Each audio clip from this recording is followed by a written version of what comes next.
There's the popular notion that all of the struggles, everything, all of the pain, the suffering that I've been through in my life, I'm going to hold on to that. I don't want to let go of holding on to that because it made me who I am today. I'm so much stronger today because of all of the pain and the suffering that I've been through. Right. Of course, there's that phrase, doesn't kill you, makes you stronger. Not true.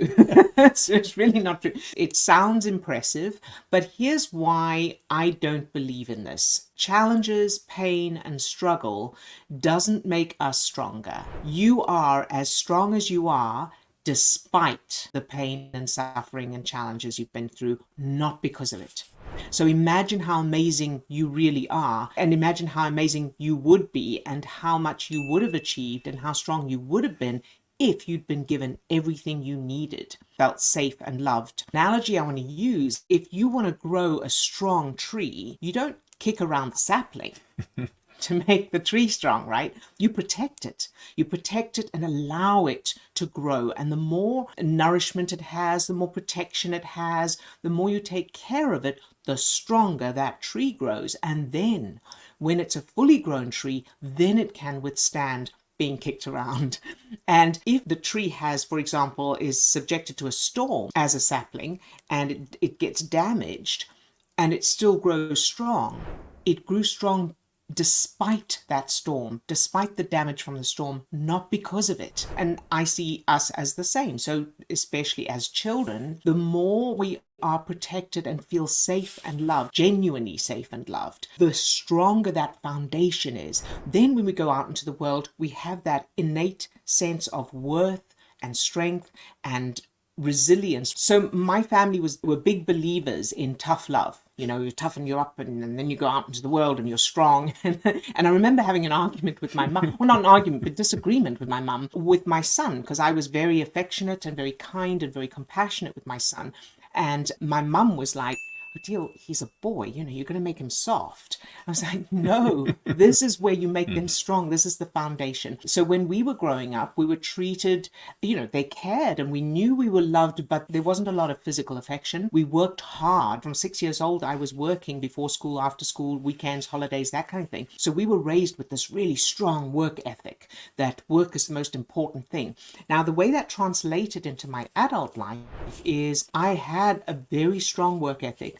Work was the most important thing. That meant I worked really hard, but I didn't achieve results. I didn't achieve success. I just worked really hard and struggled. So if, for example, my childhood had instead, which is now what I've done, I've changed those references so that I was raised with love, kindness, feeling safe, feeling valued, and being compensated for the work and all of that. Now that lays a strong foundation that as an adult, it means that I still have a good work ethic, but it's not over the top. Along with that good work ethic now is I deserve results. I deserve success. It's safe to be successful and all of that. So setting that strong foundation of love, feeling safe, feeling valued, all of that, that's the way a child develops that resilience and strength so that when they become an adult, they go out into the world. Now they brought it with them. They brought that strength with them. They brought that love with them inside them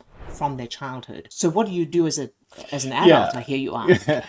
Yeah, and I know that, obviously, that's what we do. That's what we teach. That's what we bring. But if somebody happens to be tuning in that is seeing this for the first time and is like, how do we go about that process of, I can't change my childhood?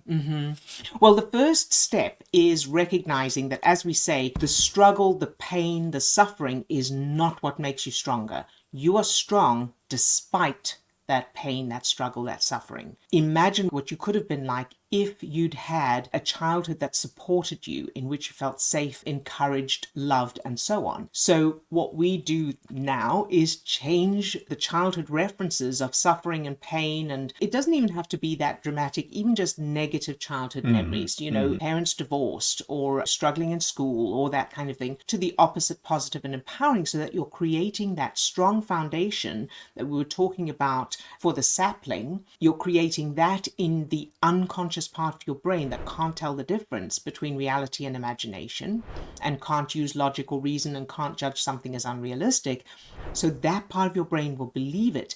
And then in real time now, you finally have that foundation. And so your brain is then referring to those references instead. Recognizing that it's the belief systems that get created in childhood, and thinking about my own experience, I was bullied, as a kid. And I think that bullying is probably a real common experience, and that probably we all experienced it to a certain degree. But that feeling of being bullied, I know that for me, it was a belief system that got built. The tree grew a little bit crooked, and I was able to grow despite that. But if I didn't have that underlying belief system that I was less than or not as good as, or I bought into some of the bullying, I'm just wondering how much more I would have accomplished being that tall, straight tree. Exactly. And that's a great example. And actually, yeah. if I could just add, now that I've been able to go back and to change those references of bullying, now what's there?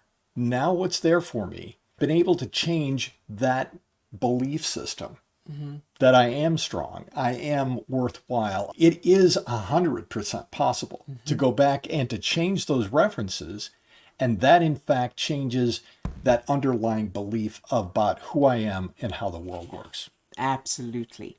So hopefully that makes sense for all of you. There is a link in the description of this video if you would like to find out more about those childhood references and how to change them based on neuroscience. There's a link there to a free masterclass that will go through all of the details for you. And if you're catching this before July 9th, which is coming up quickly. Day after tomorrow. We are doing a live version of that webinar. And that link will be in the description as well. There. Yeah. So, all right. Have a wonderful rest of your day. Look forward to seeing you soon. Bye-bye.